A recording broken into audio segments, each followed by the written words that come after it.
Начали. Слушай, давай присядем, перекусим. Давай, ты все время поесть забываю. Крутишься, а жизнь не какой-то. Ну да, действительно. Ностальгируешь по Сочи? Да, давненько там не была, так хочется поехать. Вот и Надо Димка будет тоже. наведаться. Да, Димка тоже там не был. Вот.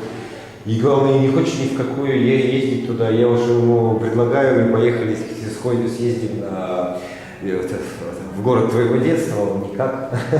И вот как мы уехали тогда, все, с тех пор даже там не было, так интересно. Его как-то не было, он же 15 лет назад, перед смертью деда навещал. Когда? Ну, помнишь, он в Киеве еще был на съемках. Ему кто-то позвонил. Ну. По-моему, какая-то старая знакомая. Вот. Он поехал туда и заодно хорошее дело сделал. Повесть написал, по-моему. Тебе раз не рассказывал? Нет, совершенно не рассказал, не было этого. 15 лет назад. Лихо ты вспомнила. Стоп, давай еще разочек.